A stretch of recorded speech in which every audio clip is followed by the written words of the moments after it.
So welcome to another Discover Wildlife evening. Thank you for joining us. For those of you who don't know, I'm probably sure you all do now, my name is Emma Healy and I work in the sales team for Wildlife Worldwide as a travel consultant, and also lead some of our photography trips. The most recent one actually with the young man I'm about to introduce. So we are joined this evening by Sean Weekly. Hi, Sean. Hello. So Sean is one of our photographers leading our photography trips. This year he's had an epic year. He has been leading for us officially really for sort of 3-4 years, but obviously COVID. So the last couple more frequently, but he's been leading trips for around 7-8 years. Also does features for magazines, is an absolute whiz on social media. So if you're not following him, get on that quickly. Basically, he's here tonight to talk us through his photography highlights from 2022. And we only have 45 minutes. So I've asked him to be quite brief, but we'll see how it goes because there are some really, really good photos. You're in for a treat. So it will take around 40-45 minutes or so, and then we'll do some questions. So as usual, there is the chat function and the Q&A. So if you do have some questions, pose on either of those. Some of them, if I can answer, I'll do while Sean's talking. Otherwise, we'll have a bit of a Q&A at the end and just have a chat. So I'm going to stop talking now and hand over to Sean. Perfect. Thank you, Em. Cheers. So here we are. So my first trip with Wildlife Worldwide, we had loads and loads of trips scheduled in. And then, like Em said, COVID happened. So my first overseas trip was almost a year later after joining Wildlife Worldwide. So the first overseas trip was the winter wildlife photography in Poland, photographing predominantly the European bison. So I'm just going to quickly scroll through some of my photos here. So it's one of those trips that is very, very reliant and weather dependent. And I think I did like 3 trips, I think, in all over the winter. And it's, sorry, I'm just trying to have a little look at my picture. Sorry. So it was, I think the first trip we had like a lot of rain. And those of you who are watching now, I'm not sure if you join me on the Poland trip. They can be quite challenging subjects, and they look their best in very, very wintry conditions, like you can see in this picture. So I'm just going to take you through a little bit about like how I kind of shoot and how I photograph, etc. So this particular morning was about minus 15 degrees, I think it was. And as you can see from the bison, he was pretty frosty. So when I go around shooting, I'm always kind of looking at my foreground and background. And you probably have recognized my work from being quite clean. I do that normally from like the composition and the way I'm shooting. So for this picture, I was lying down in the frost, getting very, very cold, looking for a nice clear background. And this, I think the morning of this particular photo, I think the bison was kind of in like a bit of a wooded area, and we was just waiting for like the morning light to come through and eventually wait for like the bison to walk into the meadow to start grazing, and that's pretty much kind of how that photo was taken. So it was just a matter of us lying down in the meadow waiting for like this bison to walk through because we knew he was going to start grazing for the day, and then it was just a matter of getting nice low perspective and kind of shooting for all that frost and looking for a really, really nice clear background. So I'm going to move on. Like the most of these photos here from Poland are all of bison. There's a lot of other subjects to see as well. A lot of eagle species, so golden eagle, white-tailed sea eagle as well. Loads of different varieties of bird species. But the most photos I've included here are just some of my favorite bison photos. So let's move on to the next one. So this particular morning was probably, I think it was on my second trip.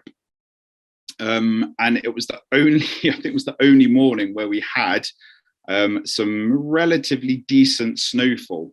So it was a matter of, I think we were literally driving around like the area is basically called Bilvelja National Park. So it's right on like the the kind of Belarusian border of Poland. And we were driving around frantically the whole national park trying to find the bisons in the meadows, because it's a huge area. It's probably one of the best places in Europe to find the European bison. And we were driving around for a little while, probably about an hour or so during this heavy snowfall, in the hope we could find some bisons in the meadows and in the open, to try and get them in the heavy snowfall. Luckily, we found a small group. I think in this particular kind of open area, there were about four kind of male bison in this particular area. And it was cold. Again, it was probably, I'd say about the same, like -10, -15. And it was just then a matter of all of us kind of lying down within the group, and just trying to get as low as we possibly could to the ground and to the snow, to use like a lot of that snowy kind of foreground, just to kind of give a real nice clean perspective. And then what I did notice was, I don't know if you can see behind this shot here, is quite like a tree with some quite nice colors in it, which I noticed. So I kind of got myself in the group to reposition ourselves, to try and move ourselves over to the left and right a little bit, to try and incorporate some of those colors behind the bison as well, just to kind of add a little bit more color in the photo, rather than just a brown bison and a snowy scene. So that's kind of how I got that photo. It's probably one of my favorite photos, I think, from that trip, just because we were sort of craving for those kind of winter conditions, and it was, like I said, I think it was like the first kind of real big opportunity where we got some snowy sort of scenes. So normally, typically in Poland, from me talking to like the local guides and stuff being there, you know, they can get up to like 30 centimeters of snow during like a winter period. And sadly for us, when we were there, it was quite rainy. It was almost like very similar to kind of like winter UK weather. So it was cold, but quite rainy and damp. Just doesn't show off like the bison as well as snowy scenes and stuff does. So I'm hoping I go back there again end of January. There's snow there already in Poland, apparently. So I'm hoping it hangs around, and we should be in for a really good treat, I think, for the bison this coming trip. So I'm going to move on to the next picture. Now, this was, again, another favorite of mine. This was, I think it was the same morning as the first photo that I showed you with the frosty foreground. So again, we had this really beautiful sunrise. It was going to be the only really cold, crisp morning of that trip. So normally we'd split the group. One group goes into one of the bird hides and one group goes out on the bison safari. But this particular morning, I checked the weather forecast and thought, well, it's going to be the only decent, cold, wintry opportunities that we can have for the group. So I decided to put everyone together on like the bison trip, where we all headed out in the jeeps, driving around the national park, in the hope that we was going to get a scene like this. Like the conditions were just magical. Again, it was probably like -15 again, the same. And this sunrise was just glorious. There were actually 3 bison, I think, in this field, and they were quite skittish. This was shot at 300mm full frame, and it is cropped a little bit. There was quite a few trees to the right-hand side, so I cropped those out a little bit just to go for a slightly sort of tighter composition and things. And it probably was, off the top of my head, I think it was only sort of like 1 of 5 photos that I managed to get at this scene before like the bison ran off. So this was him looking at us. He saw us sort of sneaking through like the bushes and the trees, etc. And yeah, it was just an awesome morning, I think, for photography. And just a bit gutted that after that, we then sort of lost the sun at that point, and we had to then drive on to try and find like some more bison, which was the one I found in that first picture. I'm going to move on because we have got a lot of pictures to go through. This again was another really cold morning, looking for super clean composition all the time, just to try and add some sort of like, you know, artistic element to the picture. So this was I think this was quite a big herd of bison here. I think there was probably like 30 altogether. And then we had like these 2 sort of females to like the left of the group. So it was really difficult to photograph them as a as a bunch, because there were so many, like to actually isolate any for portraits and things. So what I did between me and the group is I tried to push us all over to like the left of the herd a little bit, and we were all on our bellies, literally crawling in the frost, which is what it's all about, I think, to get these kind of real low kind of perspective shots. So it was a matter of just kind of moving ourselves over across the group to just try and isolate like these sort of two females that were on the side, which we managed to do. And I think I'm quite happy with this shot. I think kind of I did quite a good job here at separating them from the group. I have got one group picture at the end, which I'll show you, which we'll come to. So I'm going to quickly move on. This was a very similar scenario, but I think this was taken over like a few days time, just again separating, you know, bison from the groups, getting super low. I think in here, all this mushy foreground, I tend to shoot everything similar to M, actually. Shoot everything with a 300mm prime, and my go-to aperture is f2.8. I know not everyone has the sort of luxury of having like an f2.8 lens. However, just from anyone who's done trips with me, just from getting low down and understanding how your kind of aperture and depth of field works, etc., and understanding like how far away your background is from your subject, will help you create images like this. Now, I know not everyone can lie down, not everyone, you know, is able to kind of lie down easily, etc., etc. However, even just kneeling down and just changing your perspective from just standing up can make a massive difference in your photography, and kind of gives you this really clean aspect. This particular shot, you can just see, I'm pointing at my screen, but you can't see me. You can just see this kind of misting underneath the bison there, just underneath its kind of nose. And that was, I basically had like a little kind of lump of snow in front of my lens. So I kind of positioned myself like just sort of below the lump of snow and then shooting through it. So it was almost like I was kind of blocking out some of the lens with a bit of snow, which kind of gave me this really nice soft foreground. So I'm going to move on. I think this was the last one from my little Poland series of my little bison collection. So it wasn't all about portraits necessarily. This was taken one evening when the light had completely dropped, and some of the group had stopped shooting. They were like, "Oh, Sean, you know, like it's too dark. Like I can't really get anything photographically, you know, photographically nice. Like it's really grainy, etc., etc." So I then kind of moved on with the group and was doing some more like panning shots, you know, some real sort of slow shutter speed stuff, just really opening up the apertures, opening up like the shutter speeds are really slow, and just concentrating on some really nice like panning techniques, which, I mean, this isn't technically perfect. I wish this little bison at the back there had showed his head, but we can't always nail the perfect shot. But I really like this one, just for kind of like the mood and the movement in that shot. And I love like the little baby calf in it as well. So I think I'm just going to double check. I think that is the end of my little Poland series, which was, I was there last winter, and we'll be back there again end of January next year. So I'm just going to move on. Okay, cool. This takes me on to probably one of my favorite places, the pelicans of Lake Kikini, so the Dalmatian pelicans. Lake Kikini is right at the very top of northern Greece, so on the Bulgarian border.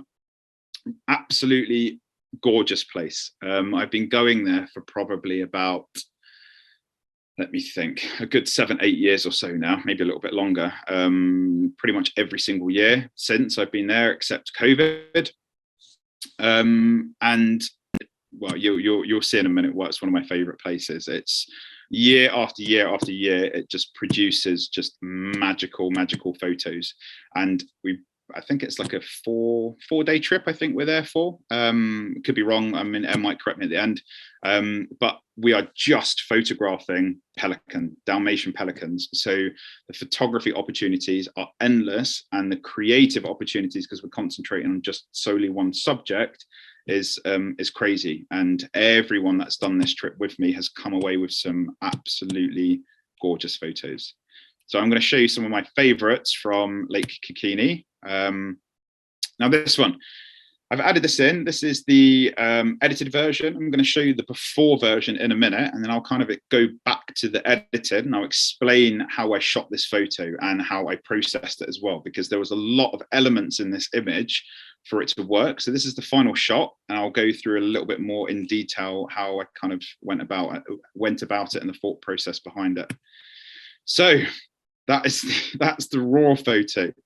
So I'm going to skip back to the edited, and then I'll come back to the raw, and I'll explain a little bit about the raw and my thought process behind it. So that's the edited version. And I process my photos a lot. I don't put anything through Photoshop. Everything is all done in Lightroom, shoot everything in raw as well. I'm going to quickly skip back to the raw photo now. So these pelicans here, all right, as you can see, there's a little pelican on the right-hand side, a little pelican bum. So technically, compositionally, it's not perfect. It was very, very close. But you always, with wildlife photography, it's, unless you're incredibly lucky, sometimes you're always going to get distractions. And that little distraction of that little pelican bum was rather annoying. So I had to kind of crop it out in the end, just to make this shot work. Now you've got what they're called the Orvelos mountings in the background. So it's all part of like the Kikini mountain range that wraps itself around the whole entire lake. Now the pelicans in front of me, the sun had set behind me, behind like another mounting. And these pelicans were in somewhat amount of shadow on the water, where the mountains at the back, the sun was still catching them. Right? The sun was still catching like the mountains at the top. So photographically, I knew what I wanted to do. I knew I had this beautiful scene in front of me, and I was like, well, how can I capture it? Like, the pelicans were in shadow, the mountain was in bright sunlight, technically. So what I did, I'm a Canon shooter. So what I did is I really overexposed my image. So I made it super, super bright, trying to get as much detail in those pelicans as possible without clipping my highlights. So check my histogram, and this is the joys of this trip, is that you have so much time with these birds to actually just play and get creative and play with your settings. This was taken from the shoreline. So we're literally doing a shoreline photography session every afternoon for about 4 hours.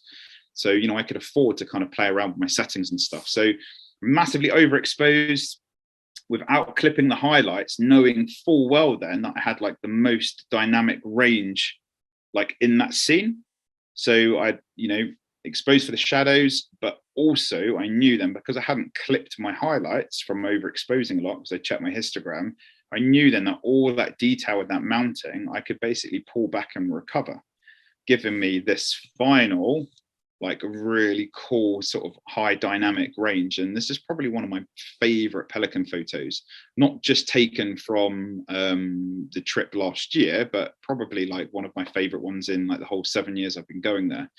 And it just goes to show, that all of my photos that you see, and, other photographers as well, it's, there is an element of processing to photography. It's not just, turning up, shooting an image like that, and it looked like that out of camera.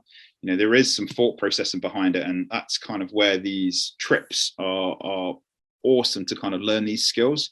And we'll kind of cover this a little bit at the end, I think, in questions. But we do a lot of post-processing, sort of like little Lightroom tuitions and stuff like that on these. Well, I mean, certainly on trips that I do as well.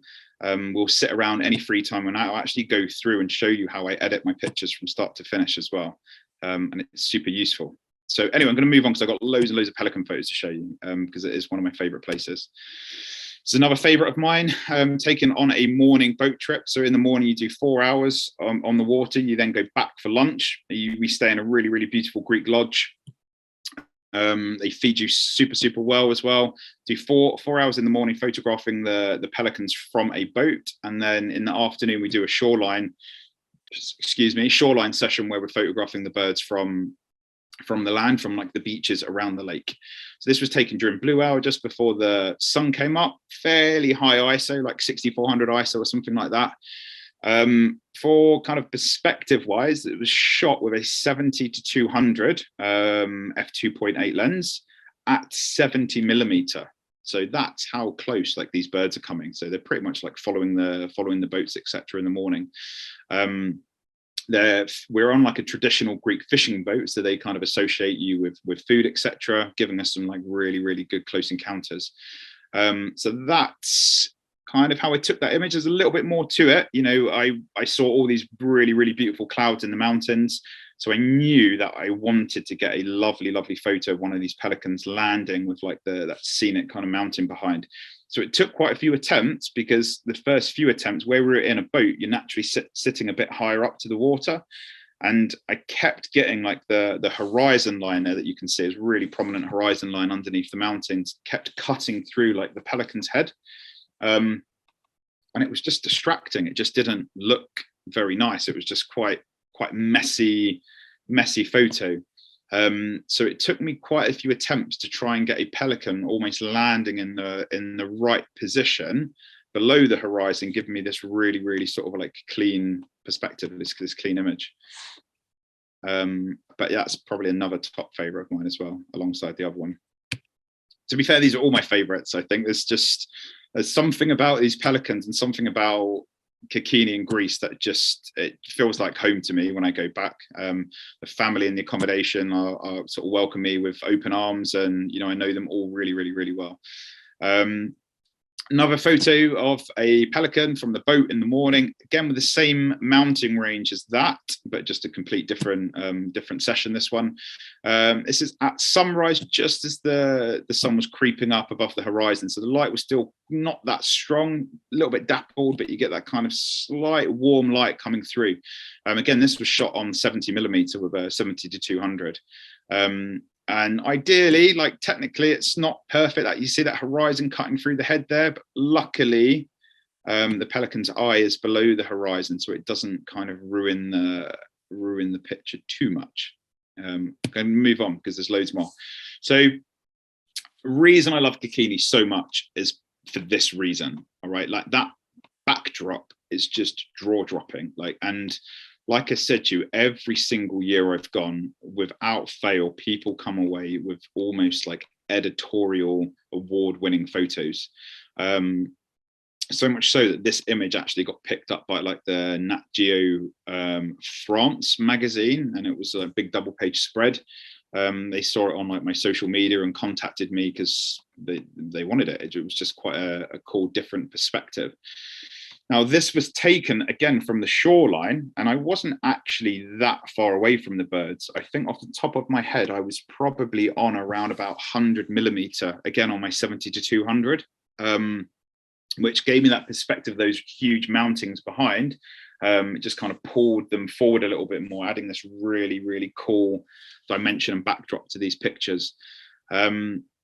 So you can do so many things like at this Kikini. You can concentrate on portraits, which we'll get to in a minute, and just some really, really cool like atmospherical photos like this. And because we go during the winter, temperature does drop quite a lot. I went there one year and I think it dropped to like -14, where the whole lake actually completely froze. So the boat trips, etc., that we normally do in the mornings, we couldn't do them because the boat was just frozen in the lake. But then we could actually get some other really, really cool stuff that doesn't happen very often. For example, like the pelicans actually trying to land on the ice and slipping everywhere. And it was really, really atmospheric as well. So, you know, you never know what you're going to get at this place. Every sort of trip is different. I'm going to move on. And this is the sort of stuff. So time and time again, you know, you get some beautiful light at Lake Kikini. Like the sun basically rises to the left of this pelican here, and it normally just casts this most magical light in your photos, and you're pretty much there until, you know, the light gets a bit too harsh, until we get a bit too cold, and then we head back to the lodge for a late breakfast and lunch. So I just love the way on this photo that the light was just coming over the mountains to the left and just creating this like little light cast across the mountains, which luckily the pelican was flying high enough for that light to also hit the pelican. So on this particular photo, it's not too technical at all. It's just understanding a little bit about how light works, etc. And, you know, looking at this scene, particularly, it didn't look this dark and moody to the eyes, but I underexposed my photo quite a lot. I shoot in manual, but those of you who are in aperture priority, we're probably looking at like maybe -2, -3 stops, just exposing for like those highlights that were hitting the pelican. And again, like I said, you have so many opportunities to take test shots of like the birds swimming around the boat, etc., to be able to get your exposure. So when they do fly, your settings are already, they're already sort of dialed in. You're not having to like fiddle around when, you know, these sort of opportunities sort of come around. So I'm going to move on because there's so many. This is a very, very similar example as well of these mountings. These are the same mounting range. These are the actual Kikini mountings now. These are the same ones that you saw in that really, really low perspective shot that I said I was in the magazine. It's the same mounting range, but again, this was taken at sunrise. So just exposing for like the light that was hitting the bird. And I think I took an actual test exposure on one of the birds on the water and was waiting for another one to take off. So all my settings were dialed in. And I just saw all these rolling clouds on top of the mountings that I thought, well, that's the shot, like that's the scene. You know, it wasn't just about zooming in and getting like a close-up shot of the pelican. It was about just backing off. I think I shot this on 70mm as well, and it was really, really tight just to kind of get the pelican in and the top of the mountings. But a few attempts, because there was constant influx of pelicans, a few attempts, and I came away with this picture. Moving on, this was on the same, sorry, I'm just going to go back. This was on the same morning as this one. So this was just as the sun was coming up. That black background is basically achieved from like the mountings behind were in a considerable amount of shadow. The kind of water in front of the pelicans were in a bit of shadow as well from our boat. And this is the sun was basically coming up to like the left of the pelican. And again, it was just underexposing my shot by about a couple of stops, just exposing for that kind of, I say harsh light, it wasn't quite harsh, but that direct kind of warm morning light that was hitting the pelican. And again, we had so many opportunities for these types of portraits. I mean, we probably had about 30 pelicans around our boat like that particular morning. So it was just getting your settings right and then waiting for the right bird to turn into the light correctly. And yeah, it kind of, you know, gave you a portrait like that. I'm going to move on. There's so many to go through. I'm going to speed it up a little bit now on some of these. So this was another pelican in the shoreline feed, so it was swimming in like a bit of a shadowy area. And then we got a bit of a break of sun coming through the clouds, giving us a real harsh kind of hot spot of light that was hitting a white bird. So I don't know if any of you have been to like you know, a lake and seen swans on a really, really sunny day and how literally bright and glaring they look. Whereas this is exactly the same situation as that, apart from like the pelican was swimming in somewhat amount of shadow. So because that light was so harsh, to the eyes, it looked almost like it was going to blow out. So again, underexposing, this is where like understanding the light and exposure compensation stuff comes in.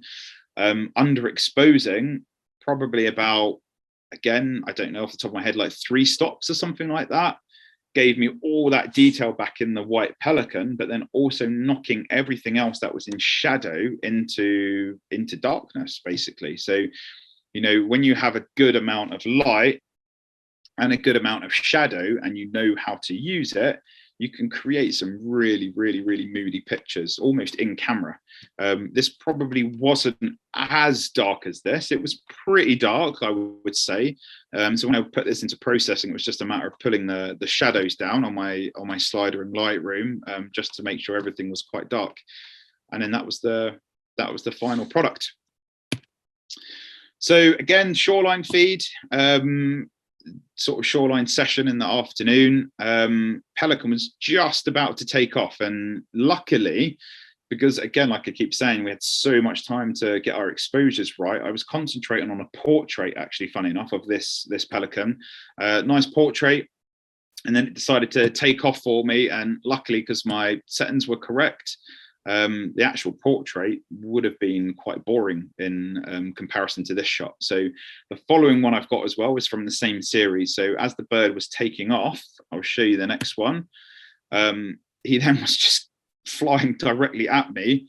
But again, being low levels, my camera was almost level with the water. So we were lying on a yoga mat on the shoreline of the lake. As the pelican was flying towards me, nice wide aperture.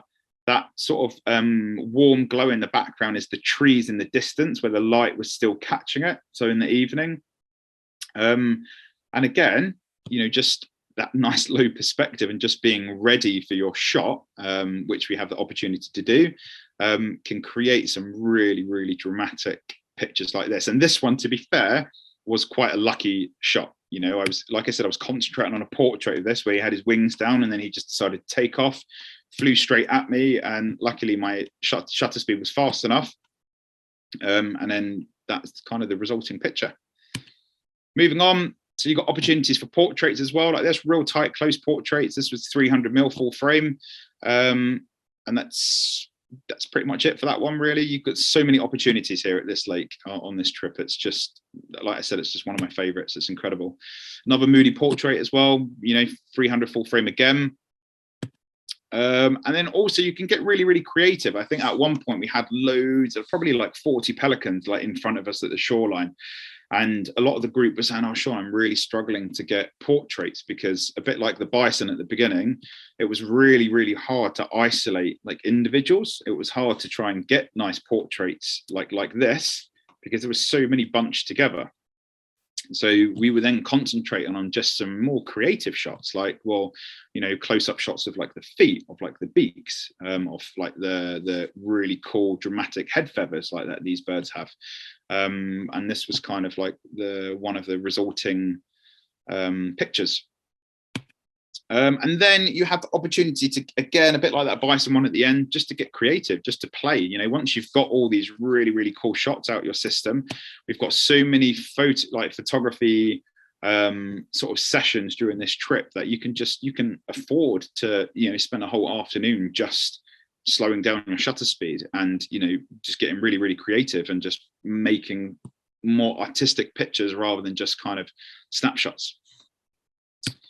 A couple more pictures again from the shoreline feed. I won't go too much into that. And that was it for the pelican one. All right, and that's moved me on to like kind of where are we now? Sort of like the middle of probably more April time, I think, was when we've set up this new trip, Red Kite and Night Sky photography workshop. Sorry, I was just checking the time, just to make sure I'm not going over. So this is in Elan Valley in mid Wales, and we combine a lot of night sky photography. It's an international dark sky park, Elan Valley, which basically means there's no light pollution at all on a clear moonless night. And it creates some incredible pictures, like astrophotography for me. I kind of do it as a hobby. Astrophotography, I love it from living in Wales. The clear nights there are just incredible, so it was hard not to go out with my camera. So this trip basically combines a few elements to it. It combines some night sky photography. It combines Red Kite and Buzzard Hide, which is my own. It is based in Giggering Farm. It's a low level hide, so we combine the trip with that. And also we do a private dolphin trip, a private dolphin charter to photograph the bottlenose dolphins at Newquay in mid Wales as well, along the coast. So it's one of those really cool trips that combines a lot of different types of photography. So I'm going to quickly zip through these. This is the full Milky Way galaxy. This was photographed in the middle of Elan Valley. We took the whole group up there at night. The conditions were just amazing. So I think we stayed out. I can't remember how many were on the trip now, sort of 6 people, I think it was. Took them all up to, this is Clairwen Dam, it's called. So one of the 6 dams in Elan Valley. And then we spent probably till like 2-3 in the morning photographing and teaching and learning about how to photograph the night sky. So this is actually 15 images here stitched together. I'm going to move on. Here's just some of the images. I'm not going to go into too much detail about these now because there's a few other trips I want to cover as well. There's a few night sky stuff from the same trip. This is one of the main dams at Elan Valley as well, photographed at night. So it's a stunning place. Those of you who are into your wildlife and your landscape photography, and those who are interested in possibly astrophotography that have never dabbled in it, I mean, this is probably a trip for you to do, and it's quite close to home in the middle of mid Wales. It's not too far to travel. Get really creative. This is like a long exposure. So this is probably taken over a period of like 30 minutes. That's the North Star that you can see, the top right, Polaris, and then everything else basically kind of, pivots around it. I'm going to quickly move on. It's another panoramic of the Milky Way here at Claire Wem. And then we move on to, and I'm just doing a quick time check. Sorry, guys. Cool. And this is from the buzzard and red kite hide. Super low perspective here, so it's really cool opportunities for some decent bird of prey photos. I'm just going to quickly skip through some of these as well. Beautiful. Cool. I don't know if any of you have been to Giggering Farm, but it's an incredible place for some really like striking red kite photos. So here's just some of my pictures here. Going to move on. I was chatting to Em, funny enough, and she wanted me to include this picture. The weather, like you, I was going to say, like, in the UK can be horrendous sometimes. So the photography opportunities there in middle of Wales, I think this particular session we had like, I think 7 rainbows, I think it was, in one session, giving so many opportunities for some really creative, cool pictures. There's a couple of like decent, like nice red kite rainbow photos here as well. And this is all from like the nice low level hide that we use for one of the afternoon sessions at Giggering Farm. So again, in the hide, really low perspective, which gives that a nice opportunity. It's a really comfortable hide as well. So you're all sitting eye level. I think the feeding time is in the afternoon. Farmer puts out, I think it was over 50 kilos of meat, I think. And for those of you who haven't been to Giggering, it's definitely worth going to. And this trip particularly uses this low level hide, which is giving you these types of photos, that really nice low perspective. Nice little creative shot there as well at the end, just to kind of finish with. And this is a little local peacock that is at Giggering Farm as well. And I think we all had quite a fun photographing this with the group whilst we were waiting for the red kite feeding session. And then this moves me back onto Lake Kikini in spring. So like I said, I've been going to Lake Kikini in the winter for like over 7 years, and I was constantly told there by like the staff and the owners of like the hotel who kind of operate our whole trip. They kept telling me that, Sean, you need to come back in spring. It's an incredible place.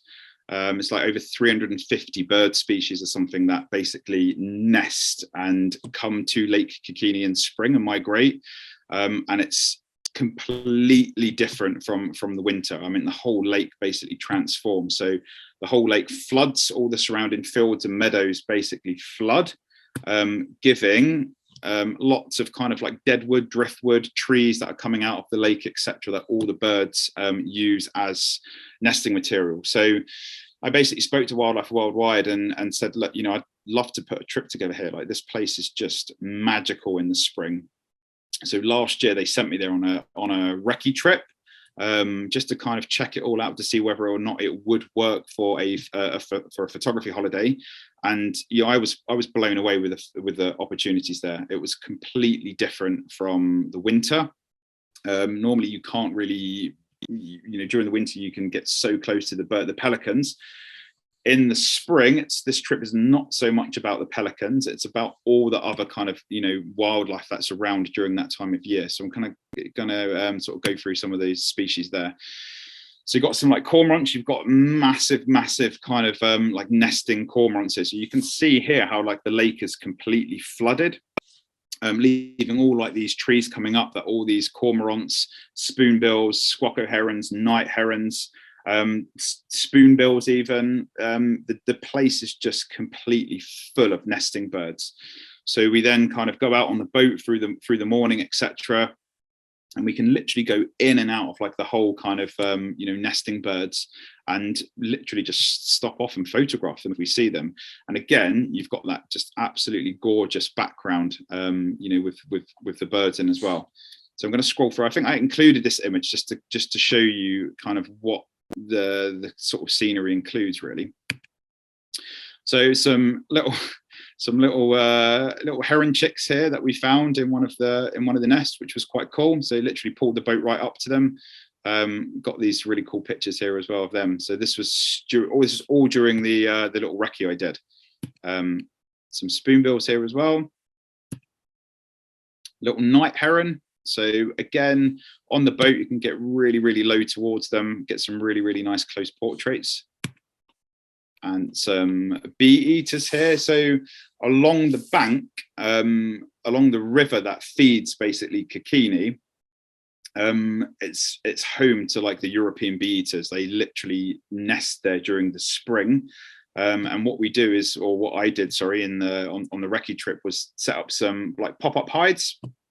Literally just put some sticks down near the nest, sat there, and I think it was within 10 minutes or so. We had some numerous kind of bee eaters coming and landing on the posts in front of us. So it's a matter of when we go next year. I think there's a couple of trips we're doing next year. I think Em knows a little bit more about that. There's lots of different photography opportunities here, but one of them is the bee eaters, where we will go to like the whole nesting site along the bank, pop up hides, where we think like the best opportunity is, and literally just in the hide and get these types of photos here. So that was probably one of my favorite ones, I think, from that little recce trip.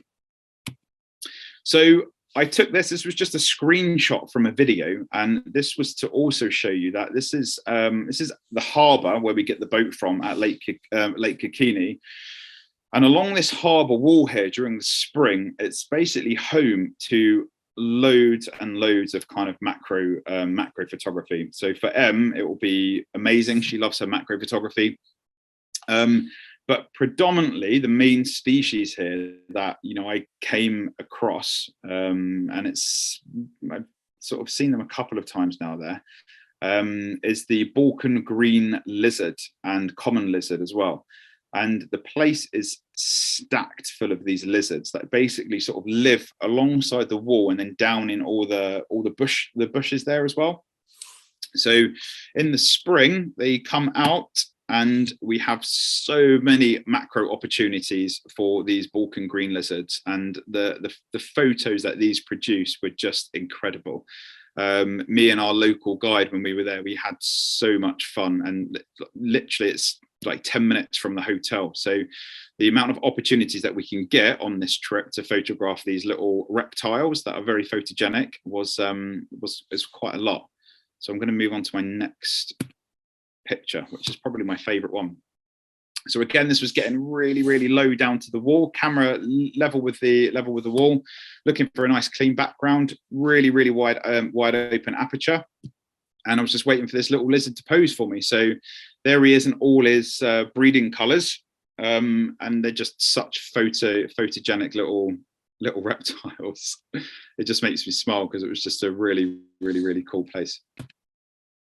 Now, moving on to Zamanga now. So we're going to go over to South Africa. So this was one of those trips that I'd seen so many photographers, or I follow so many photographers that have gone to Zamanga. It's basically a private game reserve in KwaZulu-Natal in South Africa. And it's home to some of probably the best photographic hides in the world. It's not just hide photography. You do a lot of game drives as well. The good thing is that you're allowed to kind of go off-road.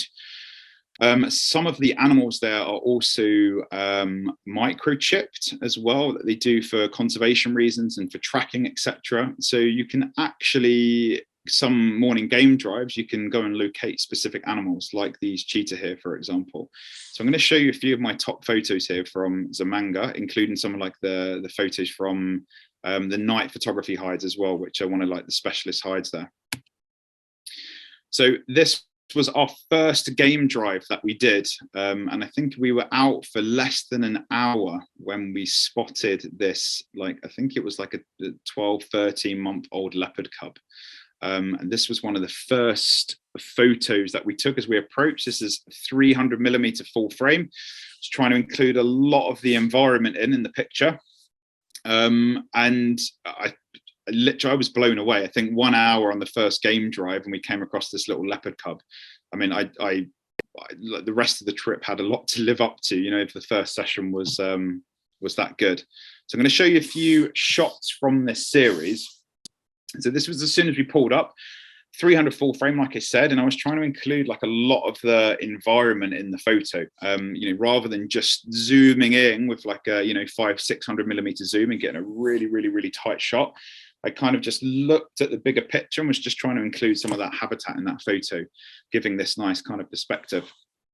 And then what we then did is we approached very, very slowly each time, you know, a couple of meters in the car each time, gradually getting us closer and closer and closer to like the leopard, which allowed us to get these really, really nice portraits that you'll see in a minute.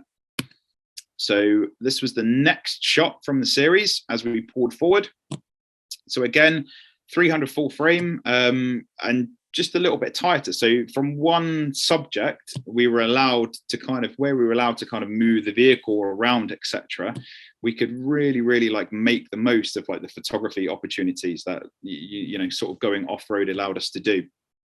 So the next shot we did is the leopard then decided to drop his head like in between the little, the V of the branch to its left there. So we then moved the vehicle around to then photograph it from head on, which gave us this perspective now. So just out of one subject, we were sort of, you know, getting shot after shot after shot. And then I think the final image I did, I converted it to like a black and white, got in really, really tight as we moved like the closest we got to the leopard, which was this nice shot here. And you can see how nicely relaxed it was. Just kind of resting on the tree, but really, really incredible experience. And like that literally got us so excited for like the rest of the trip. Now this is from one of the photography hides. This is the scavenger hide. Really, really good for whiteback vulture and also the blackback jackal from the hide as well. So this is one of those photos from the scavenger hide. Incredible, overlooks like a nice sort of open valley, which gives this really, really clean background. Which is perfect for those really like, you know, clean, that sort of clean photography style. And also because you are ground level in the hide, you get that very, very nice low perspective also. So all of these are taken from the scavenger hide as well. This was one of the vultures being chased by a blackback jackal, which I think I've got another photo of that for as well. There we go, got the little jackal in the background chasing him. So again, the opportunities here were just endless, and this was all on the first day. You know, the first day out of 7 days. You know, me and the guests were just blown away. Within the first day, we had, you know, such cool sightings and experiences.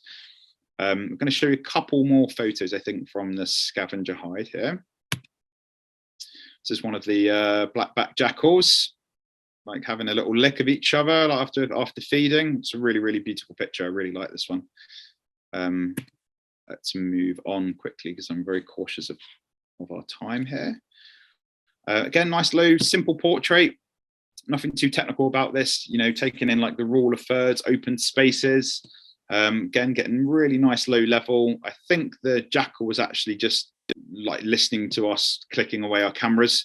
And then gave us that real nice kind of direct sort of eye contact, which was pretty cool.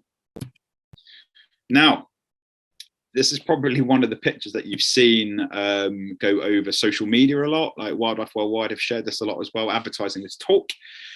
This I talk a little bit about this because there's another shot after this as well with an elephant, but this was taken from the night hide, and basically it's probably one of the nicest hides I've ever been in. I haven't included a picture of the hide here, but it's basically got a kitchen in it, it's got a dining room table, it's got Wi-Fi, it's got direct phone to the back to the lodge.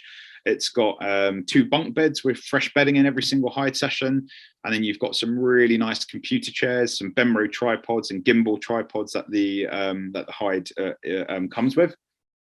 And you basically are overlooking a watering hole, which is floodlit at nighttime.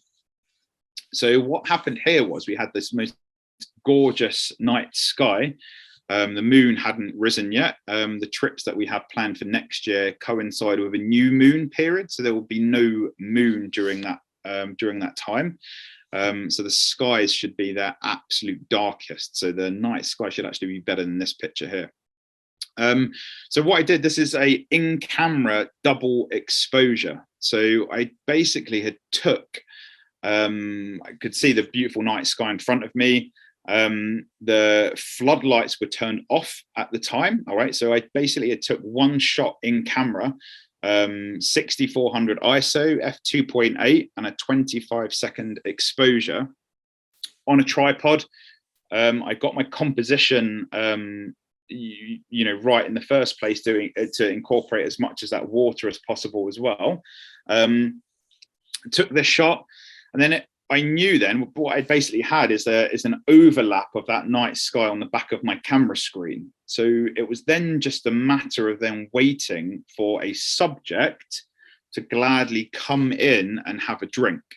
It was quite a technical photo in the sense that because I'd already taken one shot of the night sky that was then overlaid on the back of my camera, I basically couldn't take any other photo because it would have just overlapped it as my double exposure on the back of the camera, because you're only allowed 2 shots. So what I then had to do is I had to really time this shot carefully. So I took my night sky shot, I then waited for like a subject to appear, and I actually knew these rhinos were on their way because I could see them way in the background. So I took my night shot first, and it was then just a matter of waiting for these rhino to come in and drink. And then all I then did was I turned on the light in the hide, the floodlights, and then without adjusting my composition of my camera, I then dialed down my shutter speed to make it a lot faster. So I think this was shot on like 1/200th of a second for the rhinos. So that would have actually completely blacked out my sky, but I knew then I had a nice exposure for the rhino. And then the camera just done its magic and then superimposed it onto the Milky Way background. So I'm going to show you the raw photo before, and that was basically how it looked in camera straight after my in-camera double exposure. So there is a bit of editing done to the sky, etc., to bring out like the Milky Way. That's going back. I kind of cooled it down a little bit to make it look a bit more nighttimey, added a bit more contrast to like the rhinos. And that is how I achieved that picture. And we were in the hide for I think 17 hours, from 2 in the afternoon right through till like 9 the following morning. But like I said, it was one of the most comfortablest hides. So, you know, and the opportunities there were crazy. I don't think we really got much sleep either, to be honest, because I think we had constant action all night. So I'm going to move on to one of my next pictures, which is probably one of my second favorite from this particular trip and particular evening as well. Sorry, that was the edited version again. Was my elephant shot. I took this in exactly the same way, and you know, technically it might look amazing to some of you, but because it was a rush, and like I said, I only had that extra one shot once I'd taken my night shot to you know, click the actual subject.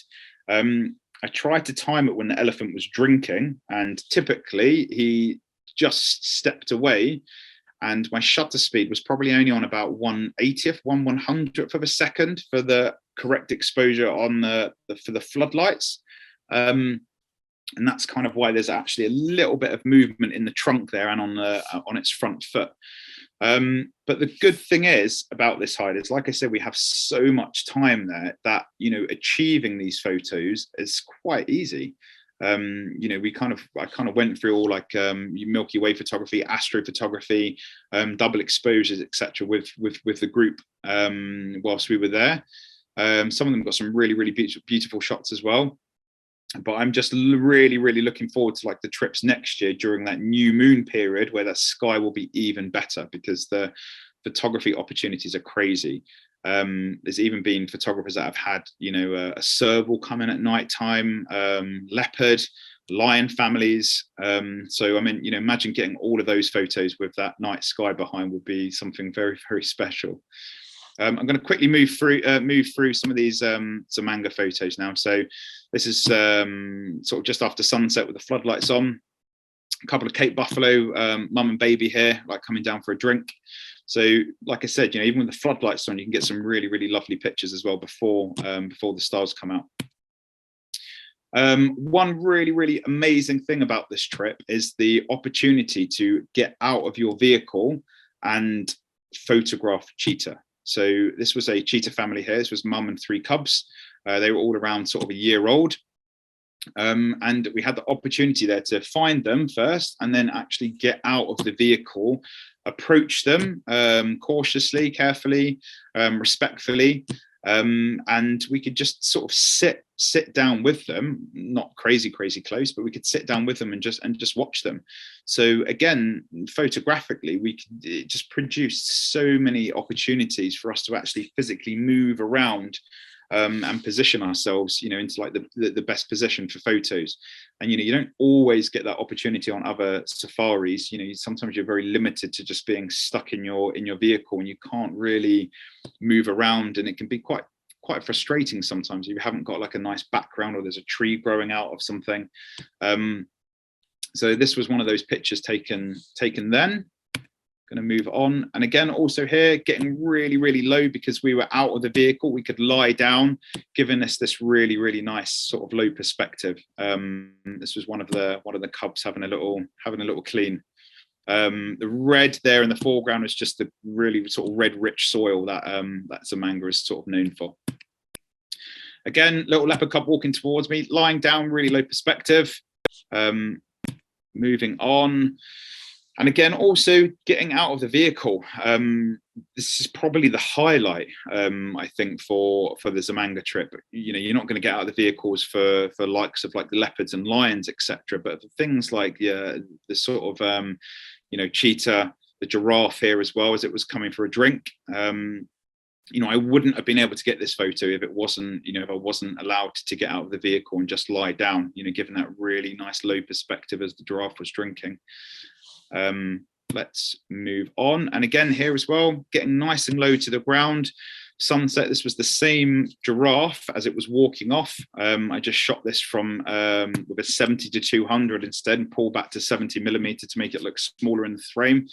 Getting really low down to the ground and just exposing for that nice warm color in the sky. So really underexposing my shot by sort of 3 stops or so, giving this really nice silhouette. Going to move on. This was another opportunity we had in the morning. Getting a little bit creative here with light again, similar to those pelicans that I showed you in Kikini. Understanding light can be really important and beneficial for creative shots. The sun had just sort of come up in the morning. It was just catching like the heads of like the zebra. And underexposing again by 2-3 stops, just knocked their body into shadow that their heads were casting across their body, and giving this real kind of nice kind of creative abstract sort of photo. Nice backlit vervet monkey here. So there was loads of opportunities along one of the watering holes. There was a nice bank where it pretty much sits kind of higher than the vehicle, like opposite the bank around one of the watering holes.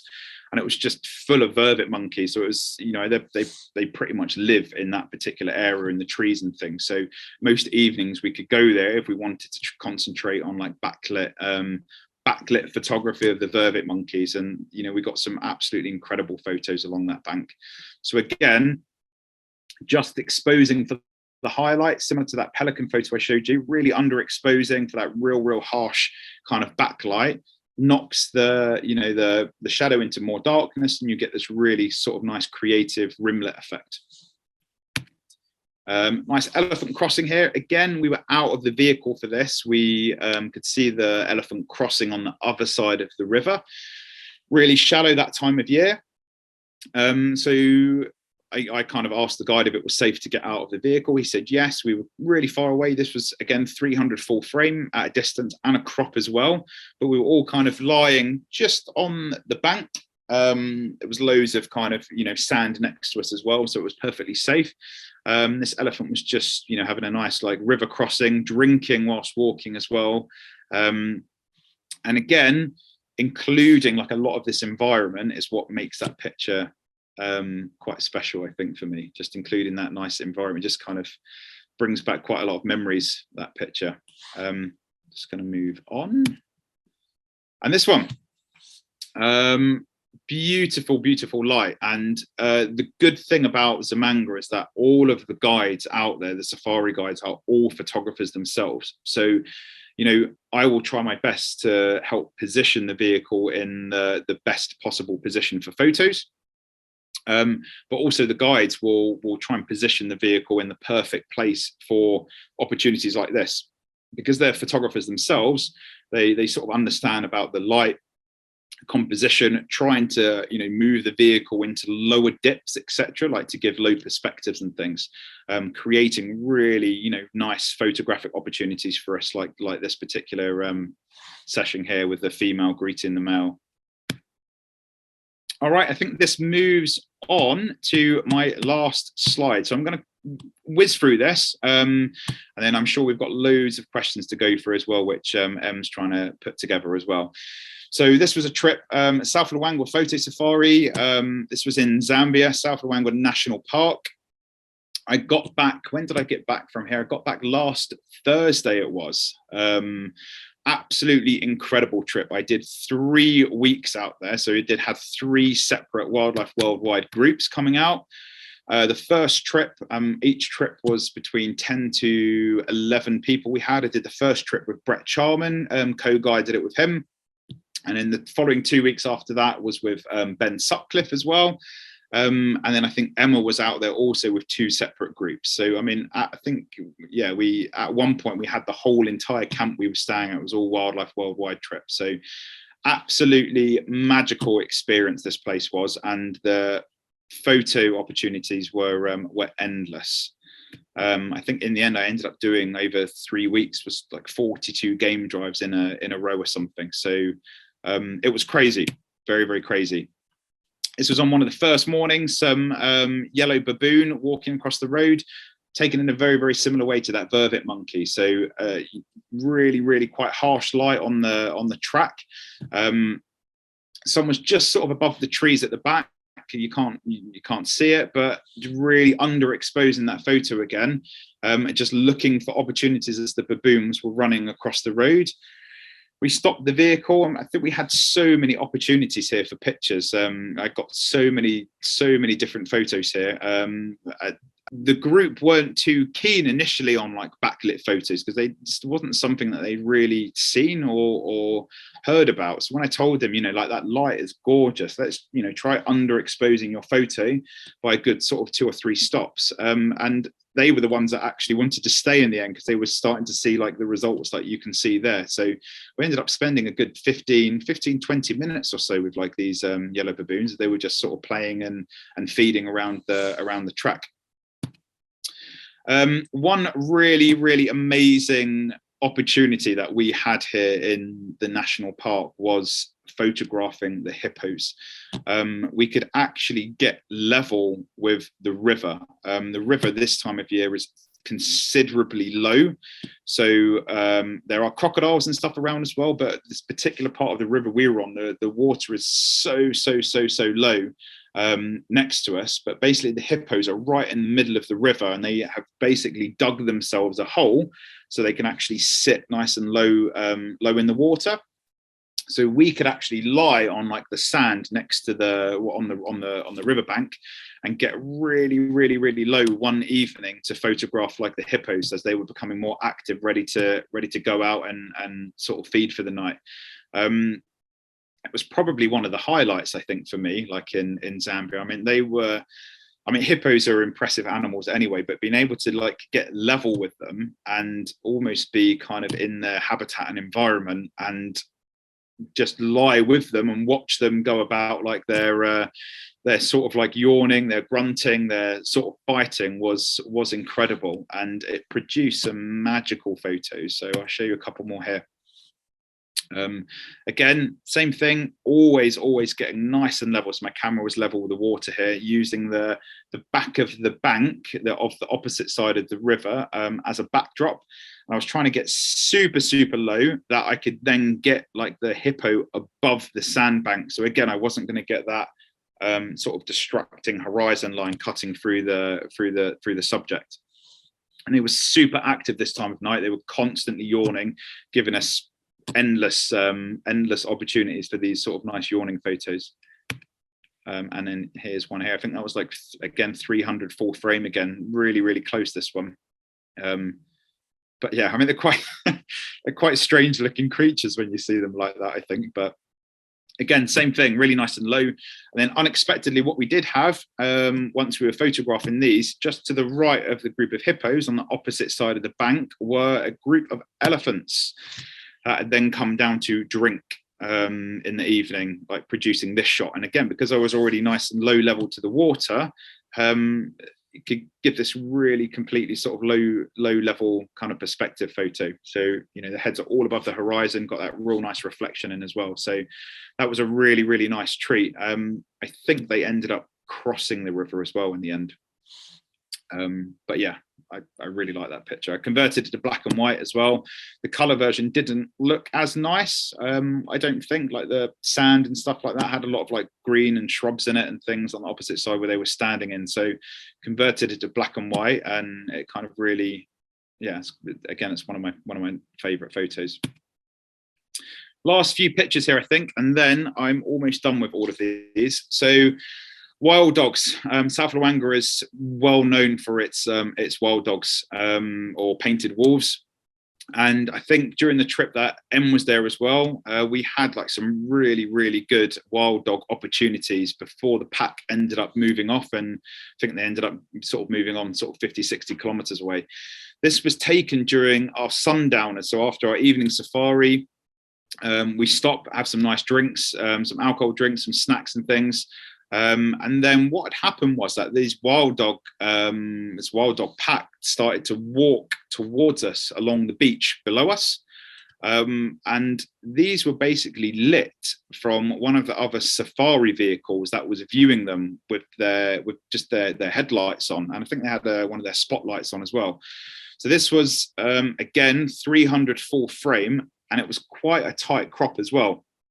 And it was just a matter of, this was a lucky picture. There wasn't too much skill involved in this. It was, you know, we were all sitting there having drinks. We saw these, pack of dogs walking towards us. It was a matter of grabbing our cameras, quickly dialing a high ISO in, because it was quite dark, as you can tell. And luckily, I got lucky as one just crossed this sort of sand that they were kicking up, because it was really dry and dusty.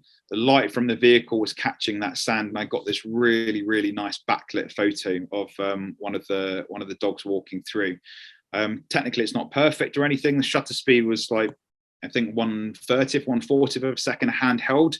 So if I was to zoom in, he is quite blurry. But for me, I think like it was just more like the memory behind that picture that makes it. And I think it still works. It is quite a creative photo as well. So we got very lucky with that. I think there was a few other people in the group that managed to grab their cameras in time as well. Carmine bee eaters as well. South Luangwa is known for their carmine bee eaters. They're nesting literally along the whole entire river. So alongside the hippos, just before we went down to the hippos, we stopped off, photographed the carmine bee eaters. Endless opportunities here, you know, them constantly catching loads of different insects. Em absolutely loved photographing these with all like the insects, just so she could try and identify what they had caught. And it was quite good. I think she helped me identify one particular insect as well that one had caught. But again, this blur in the foreground was using the riverbank as a bit of a foreground, so just lying down really nice and low, but incorporating some of that foreground, some of the riverbank into the sort of the front of my photo, adding that kind of extra blur, just adds a bit more of a kind of a creative element to that picture. And leopards, again, South Luangwa is known for its leopards. Leopard sightings were up and down whilst we were there. However, we got extremely lucky. This was on the first trip. We spent about 45 minutes with this female just kind of resting up in a tree. And the good thing is about this trip is that we can spend as long as we want pretty much with a subject once we found it, as long as there's not loads of other vehicles around, etc. If there's not, I think it was just my vehicle and Brett's vehicle at the time, and we'd spent a good 45 minutes photographing this leopard. Really amazing encounter, and eventually we just kind of, she was kind of napping, so we just let her carry on, go back to sleep, and then we moved on to sort of let her enjoy her rest. This is as we were coming out of the camp. Really nice environmental shot, again 300mm, trying to incorporate all of that nice environment and that habitat shot for the giraffe. Going to quickly move on now. Last but not least, there's some really cute pictures. I think our second to last day before I flew home, we got lucky with these 2-month-old lion cubs. I think like M's group as well were waiting to try and see. It was just waiting for like for the mum to bring them out and kind of show them off. There were 3 cubs in total, and eventually, because I'd been there for like the 3rd trip, we kind of got very lucky on that 3rd group, that they were sort of just at that age now where mum was sort of bringing them out to show them off. So really nice portrait there. Going to move on. Ended up with this really lucky picture. So this is mum's tail, and one of the cubs grabbing her tail and was just, I think, literally just chewing poor mum's tail. So I mean, she was so relaxed, so calm. I don't know how she didn't respond, but overexposed this photo. It was quite backlit at the time, so the cub and the tail was in shadow. Really overexposed it by a couple of stops, like blowing out that background. And I think all that kind of messy background that you can see at the top was like an overhanging kind of shrub. So that was the only reason I converted this picture to black and white, was to get rid of all like the distracting colors within that bush, because it just didn't look so good. But again, that was probably one of my favorite pictures, I think, from the whole 3 weeks of being there. So I'm going to quickly move on. So it's the same cub practicing its roar. No, it wasn't really. I think it was just yawning. So caught this like mid yawn, and I just think it's probably the most adorable picture. 300mm full frame, f2.8, and it's not really cropped either. I mean, this cub literally had walked straight up towards us to the vehicle. I'm gonna move on. Rain. It was rainy season there. We did get wet sometimes in some of the afternoon game drives, but again, we didn't let it stop us. There was loads and loads of opportunities still with wet conditions. Like you can see, these zebra, they were all pretty much shaking off in the rain. It wasn't quite heavy here. I think M got caught in a massive storm, I think, one afternoon.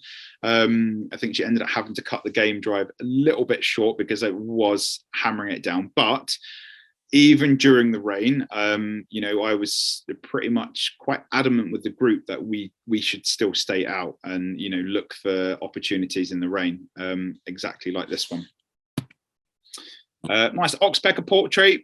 So again, being a little bit more creative rather than just, photographing like the giraffe, getting a portrait of the giraffe. It was, more concentrating on just trying to get a nice kind of more of an abstract portrait of the oxpeckers that love to absolutely hound African wildlife.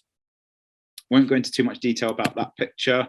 moving on, this was on our last evening in Zambia. A buffalo kill, I think, was stuck in the mud for a couple of days, which was finally put to rest by a couple of lions. And then we returned to the site, like the borehole, the watering hole, one evening, and then had these amazing hyena that were enjoying their dinner with a few vultures around, as you can see in the background. Really, really, really cool opportunity this was, I think, for the last group and the last evening we were in Zambia for. The light had dropped quite a lot at this point, so it was a matter of like pushing the ISO up to, I think it was probably like 3200, something like that on this particular shot. Quite a tricky shot, this one. It's not like technically perfect or anything, but it was very, very tricky in the sense that there were 4 subjects here with that vulture, including the vulture at the back. And you'd be amazed on how many photos you had to take to try and get one of them where they were all kind of looking towards the camera, and eventually being a bit persistent, and again, you know, having that opportunity to be able to stay with your subject for a while, you know, gave us more opportunities like this. This was the lion during the day after feeding on that buffalo that it had killed like the night before. Last couple of pictures here now, I think. So this was a couple of elephants playing, and again doing the classic kind of overexposing technique, going for that real kind of high key, blowing out that background. That's how I achieved that shot. I was, again, full frame 300mm, so that was literally uncropped, so I was limited to what I could do in this particular scene, and the group got some absolutely cracking photos. They got shots like this, really, really close up, but those of them that had zoom lenses as well, they pulled back and managed to get like both the elephants in together. So that was a really, really nice little treat, I think, for one of the like end of one of the game drives, I think. So so many opportunities there were in Zamanga, in South Luangwa, sorry. Zebras being, again, quite creative. You know, our drivers and guides there are incredibly knowledgeable, and again, they understand a little bit about photography and a little bit about what we want and what we want to achieve photographically as well. So we positioned the vehicle here. We were in a track, and this mound that you can see in front was just like a grass verge, I think it was, with the zebra standing on top of the verge, and then the verge dipped behind where the couple of other zebras were behind, and then we just had this really nice opportunity where this zebra on top of the verge was grazing, and then as we stopped and pulled over the vehicle, the sort of other zebra behind was giving us a little look, giving this really nice kind of creative picture. And last but not least, I think I've got literally a couple more pictures. Little baby vervet monkey. This was taken around our camp. So even around the camp has animals walking around everywhere, from like bush bucks to mongoose to elephants to hippos, to vervet monkeys to baboons. And this, I think, was after our morning game drive. I was walking around the camp just trying to get some pictures of these cute babies. Really, really beautiful subjects to concentrate on. So even when we're on a bit of a down period, there's still so many different things that you can go out and photograph as well. And that is it. I'm sorry, I think I massively run over time. That's all right. I think everybody's just been just fascinated watching everything. Thank you. And I've been reliving Zambia, so thanks. I haven't even been able to go through my images yet. So, but now I'm having PTSD flashbacks of that rainstorm. It was really rainy. However, all your drowned camera equipment. It was so rainy. But I think that's one of the things when you know, you talk about trips like this and everybody says, oh, but what about the rain? It's, you know, if it rains, I'm going to get wet and all my camera stuff's going to get wet. And I just think there are so many opportunities when it rains. The light gets amazing. You can practice your different shutter speeds so that you can look at, you know, having the long dreamy drops or the sort of sparkling starlight drops. And, you know, there is so much to do. So I think if you're willing to get a bit soggy, you know, they give you ponchos, you can cover yourself in your stuff stop it getting too wet. But nowadays I think it was quite good fun, wasn't it? Actually, like in the rain, especially like having the 41-degree heat, like a bit of rain was quite. I just went and stood out in it. Quite nice. Yeah. So yes. So thanks. So other than me having to book flights to Kirkini in to go and do some macro, I mean, worth going to. It's definitely going to. I mean, I tend to, me, I take my macro lens everywhere. So you would love it. Those lizards are right up your street. Yeah. So there's there are obviously some questions, and I've answered some of them.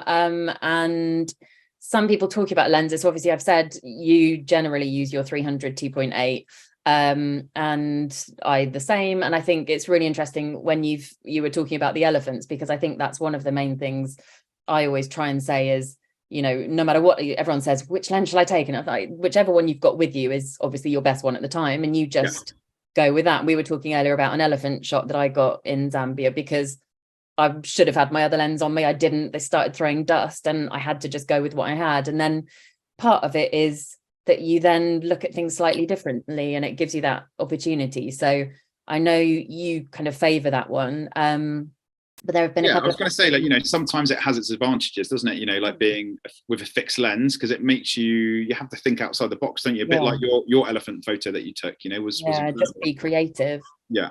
Just do something a bit different. So there's been a question about what lenses you would advise for the Kirkini and spring trip.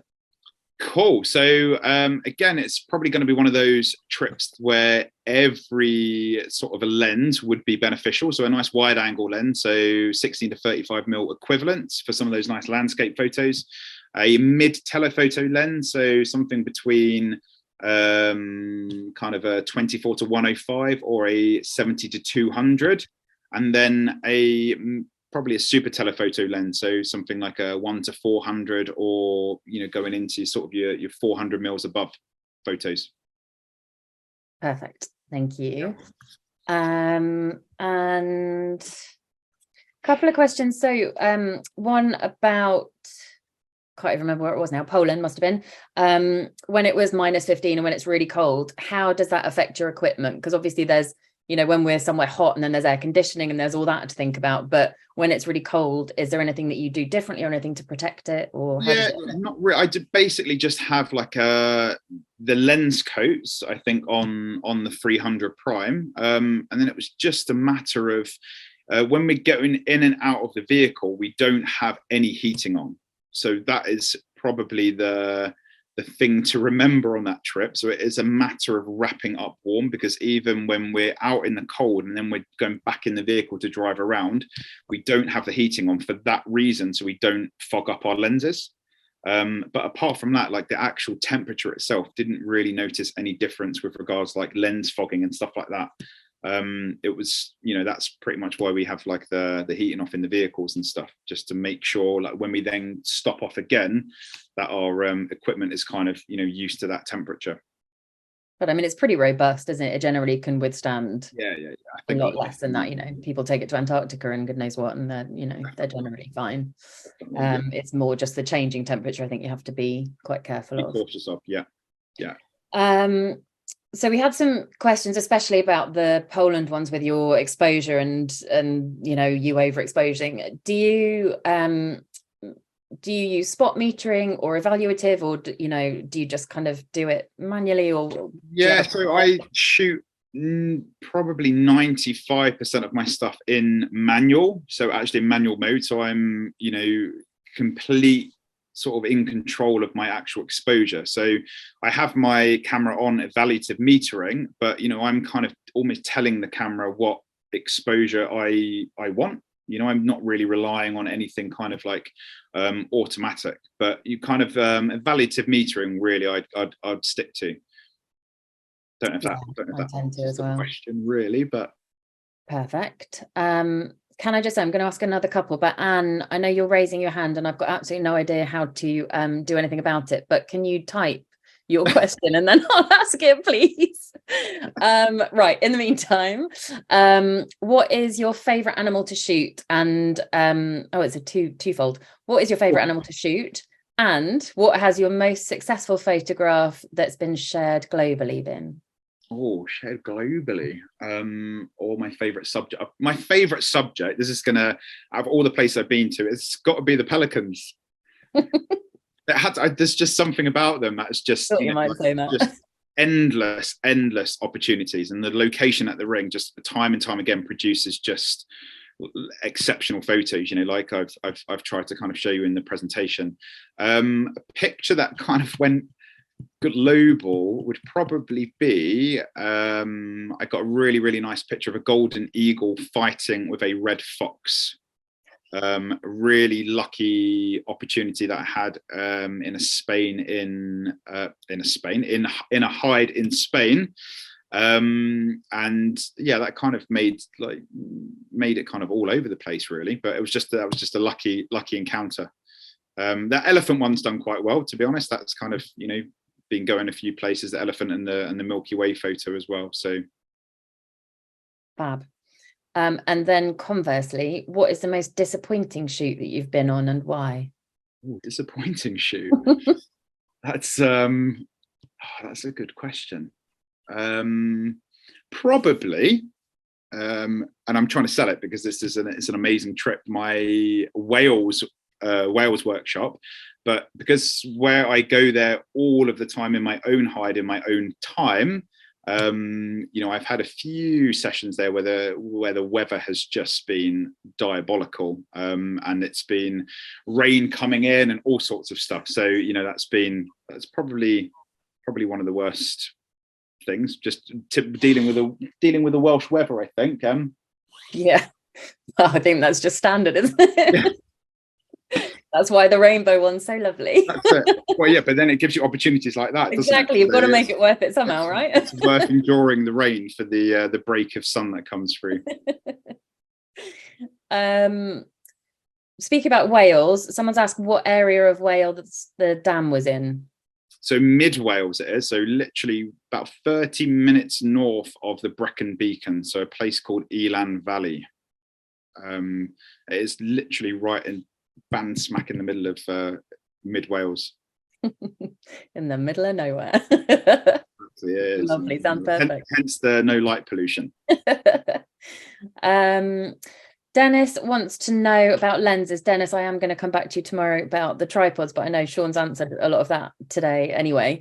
But what lenses would you recommend for Zamanga, please? Again, probably a mixture of lenses. So definitely a wide angle lens for the hides. That elephant and the rhino shot was taken at 16mm, believe it or not. They come really close to the hide window. So wide angle, a mid telephoto lens, so 70 to 200 or equivalent. And then either a zoom lens or a prime lens. So anything from around like 1 to 400 or 2 to 500, around that sort of like that zoom range, I think would do you perfectly. Perfect. Right, Anne hasn't written anything. Have you visited Bense Mate's hides in Hungary? I haven't. Have you? I haven't, no, but he was the one, who designed them in Zamanga. So I imagine that'd be pretty good. He's got like a little Bense Mate plaque in all of the hides.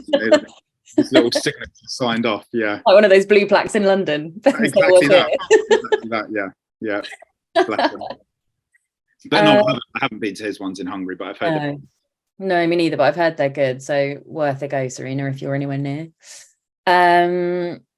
Okay, so there's a couple of more general ones. Anne still hasn't written it. So Anne, if you have anything, do email me tomorrow, perhaps, and then I can pass it on. Do we go to Brazil? I don't know if that's a do we go to Brazil or does Sean go to Brazil? Sean doesn't run any of our Brazil trips at the minute.